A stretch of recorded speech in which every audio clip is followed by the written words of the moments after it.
Welcome, everyone. Welcome to this evening's community lecture series. It's wonderful to see standing room only. The only downside of that is that someone has to stand. But we do have a couple of chairs, I think, still left in the corner. Francis, I think there's a chair over there in that corner. I could stand. And, well, whatever. If someone comes in that looks like they need a seat, that would be great. So, welcome once again to our, this is the fourth lecture of the semester, the final lecture of the first semester of the community lecture series. And I wanted to give you a heads up on the next one. The next community lecture will be February 9th. That's a Thursday night, 7 p.m., same place. And we'll have Tim Kraus from our Computing and New Media Technologies department. And he'll be talking about removing classroom walls, university-community partnerships. So that should be quite an interesting change of pace. We've tried to cover many different disciplines, and we have from physics to philosophy in our college. And so we do try to cover all those disciplines with these community lecture series. We're especially honored tonight to have with us Beverley David, who is one of my dearest friends at the college, actually, and I am very proud to say that. And you can blame her for my hire 2.5 years ago, because she was on the committee, and apparently she voted on the committee. I don't know how she voted, but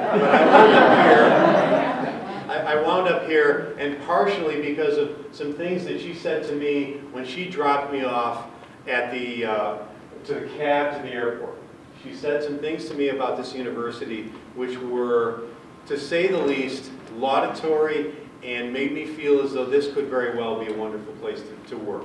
And so I want to thank you, Beverley, for giving me the incentive to come to this place, which it's been a wonderful opportunity. I really do have you to blame for much of this. You know.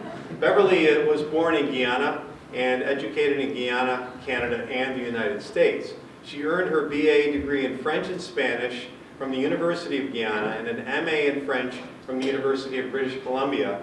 That's in Canada, by the way. And her MA thesis was entitled The Francophone West African Novel, Some Parameters of Ambiguity. Beverley also was trained as a translator of French at the University of British Columbia. She's also worked for many years as a technical translator and freelance interpreter. She's currently pursuing her doctorate in modern languages degree in French and Spanish from the Middlebury College Schools in Vermont. And by the way, the Middlebury program in modern languages is one of the very best in the country, and also one of the most rigorous, correct? Yes. None the worse for wear, I am sure. But she plans on, I think, completing that this summer. Is that right? Oh, that's a matter. Oh dear, I hope I didn't put any pressure on her. I'm only her dean, that's all. Beverley joined the Department of Foreign Languages in 1991. She's a senior lecturer in French and Spanish, and over the last 20 years, she's taught the entire suite of courses offered in French, as well as first and second year courses in Spanish. Beverley's research includes the Francophone West African novel and Francophone Caribbean cultures. Her primary focus is teaching and is to develop awareness of and sensitivity to other cultures. Many of the fondest memories that I have of my first couple of years here are Beverley stopping me in the hallway and talking to me about issues of concern. Okay? The title of Beverley's talk tonight is Games and Toys of Yesteryear, Games and Toys of Today in the Caribbean island of Guadeloupe. Please welcome Beverley David.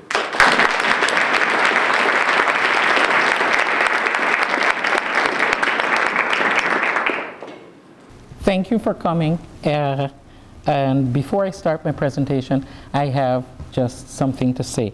That no research can be done without the contribution of others. I've been exceptionally fortunate to have had the help of many, too numerous to mention here. However, I would like to thank Dean Shermo and former Associate Dean of the College of Letters and Science, Charles Clark, for their continued support and encouragement. The project that I'm presenting tonight is part of a long journey, and I would like to acknowledge a colleague who has been my main source of support from its inception. For many years before this project began, we would talk about Guadeloupe, and every winter we would joke about visiting the island. This colleague, of course we haven't. This colleague has always taken the time to listen to my plans for the project, to read and edit when needed. Last semester, she invited me to talk to her class about my project. She's a strong believer in the value of a liberal arts education, who works tirelessly with and on behalf of our students, as well as a friend, and she's also a friend of the Department of Foreign Languages. So, with Dean Shermo's permission, I would like to dedicate this evening's presentation to my mentor and friend, Professor Sally Kent.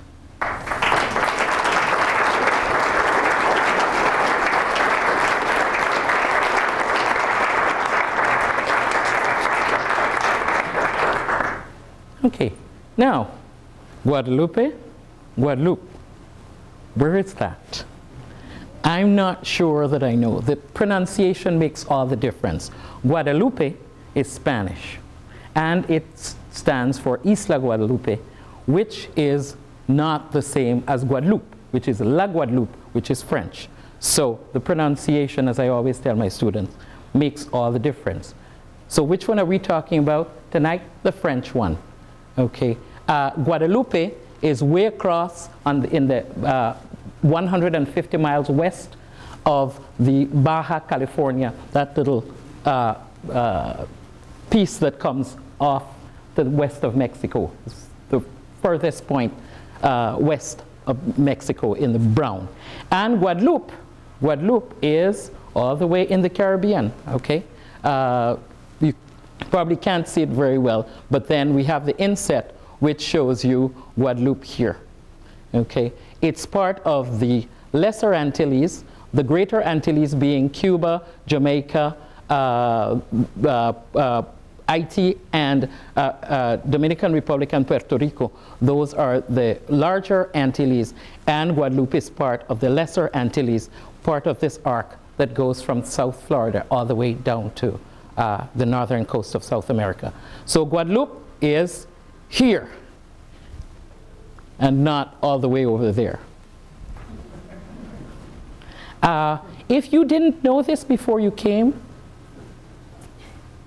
don't be worried, don't be embarrassed. My travel agents don't either. You laugh, but twice this year I almost went to Guadeloupe, twice. And the problem is that when I last checked, there were 15, it's a volcanic island, very small, off the coast, as I say, of Baja California, and there were only 15 people on the island. I explained to my travel agent, more than one travel agent for 2 different trips, I'm going to Guadeloupe. It's French, it's in the Caribbean, you know, Jamaica side, and somehow they booked me. Fortunately, I checked before the time my credit card would go in. I had until midnight to check, or I would have paid a non-refundable ticket. So pronunciation is always important. But as I say, they're travel agents, you're not. Guadeloupe, Guadeloupe. Okay. Okay, so La Guadeloupe, called Guada by the young people who like to always make up new fond names. So Guada is part of that Caribbean chain, as I said, but there's a main island, which is a butterfly-shaped island.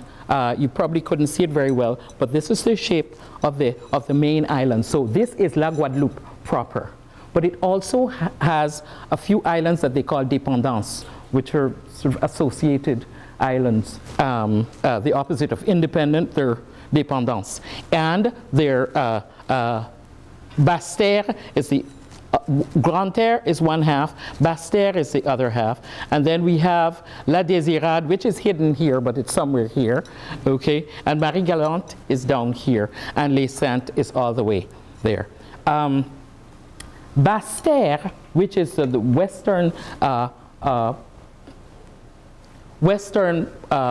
side of the island, rather ironically, Basse-Terre means low land. But Basse-Terre is the one that has Soufrière, the volcano, famous volcano Soufrière. It is the part that has all the high land. And Grande-Terre is where all the beaches are. It's very flat. So that's Guadeloupe. As you would notice, it says Guadeloupe, France. When we think of France, we think of Europe. Everyone thinks of Paris. because obviously that's the only part of France. People always talk about France. I love France. It's wonderful. France, French is romantic and all of that, with all due deference to my colleague here, Monsieur Toumi. I don't know if it's as romantic as it's supposed to be. But people just love France and don't realize that France is not only in Europe. There are other parts to France, and Guadeloupe is one of those other parts. It is called la Région d'Outre-mer, which is an overseas region, and there are other départements d'Outre-mer, there are other overseas departments. What does that mean? It's the equivalent of Alaska and Hawaii, the relationship Alaska and Hawaii to the United States. They're part of France. They're just overseas, they're just not in continental France. So how did Guadeloupe become French? So I want to talk just a little bit about the history of the islands. Very many centuries ago, there were Arawaks there, like in many other places in the Caribbean, who were very peaceful, calm people, were enjoying their lives quietly until the Caribs turned up. And they were the opposite to peaceful. They were very warlike, and they came and they waged war and virtually exterminated the Arawaks, who sort of just either quietly retreated, disappeared. Some of them just died. They were just exterminated by the Caribs. And the island, the main island, was discovered by Christopher Columbus during the second voyage. 1492 was the first, and then 1493 went back and discovered Guadeloupe. Okay, but they didn't colonize it; just discovered it and then went on.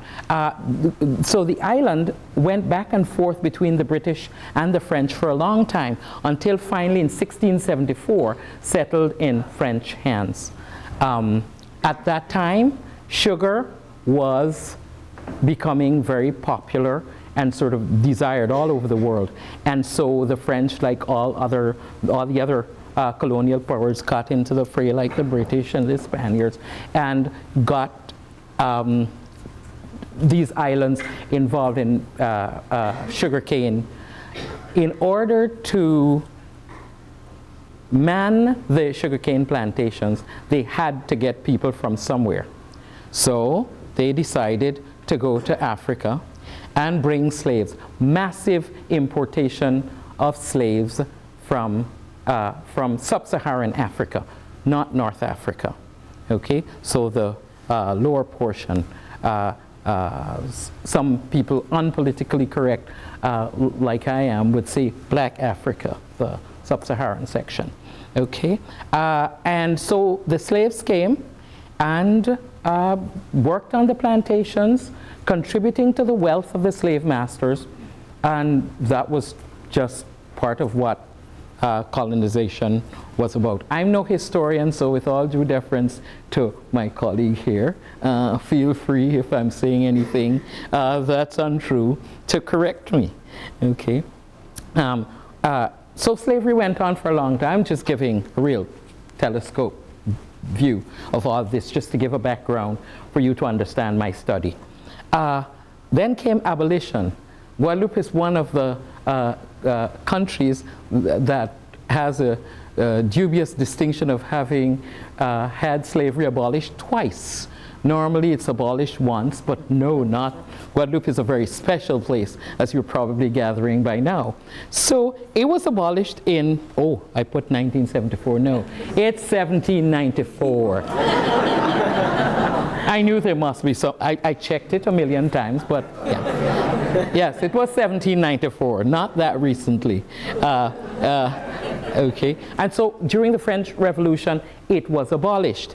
And then for various reasons, as I say, I'm no historian, they decided that this was not such a good idea. And so they went back in 1802 and reinstated slavery. It went for a few years, and then the trend all over was to start to get rid of slavery. And so it was although the slave trade was outlawed, it was hard to root this out. Remember, these slaves were providing a lot of wealth. So it didn't make any sense to the slave owners to just say, oh yes, we're sorry for what we did, we'll just let them go free. No, this was an economic venture, and therefore that was the value of the slave. And so even though the slave trade was outlawed, they couldn't bring any more slaves. Slavery itself went on until 1848, so 30 years, you know, until I guess they exhausted the slave population, and then it was finally abolished. Now, French colonial policy was brutal. I cannot put it any other way. I'm not suggesting that it's the only colonial policy that was brutal. However, everyone tends to talk about what the Spaniards did and what the British did, and then talk about the French as just being, you know, wonderful, warm and fuzzy romantic people. Their colonization was just as brutal as anyone else's. Okay, slaves, the only value of the slave was to bring wealth, was to work hard. They were brought based on their physical ability to work, and work from dawn to dusk. There was no letting up at all. And when you didn't work, you were beaten until you worked again. So imagine if you were sort of already sagging under the heat, this is tropical sun, you were beaten until you got up again and continued working. Very difficult for the slaves, to put it mildly. And then there were other things that many people don't like to talk about. Incidents of rape, very high. Okay, later on we'll talk about the métissage, the mixtures that came with the races. A lot of this was not consensual. People did not decide that they wanted to have relationships with each other. The slave women were raped. They had no choice. After being raped, some of them, depending on the master in question, some of them were invited to become long-term mistresses, because the wives of most of the masters didn't accompany them to the New World. They stayed in France or whatever, so they needed to have relationships. They started off with rape, and there were times when it evolved into a long-term mistress situation. Okay, so there was rape. For any sort of minor, not even crime, just any sort of minor infraction, the torture was incredible.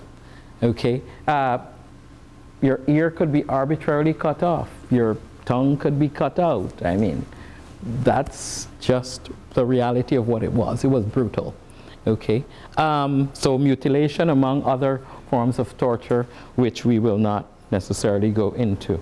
As a result, there was a lot. I'll come to the suicide first and then come back to that. A lot of suicide, because some people decided that they'd rather be dead than, they find a lot of men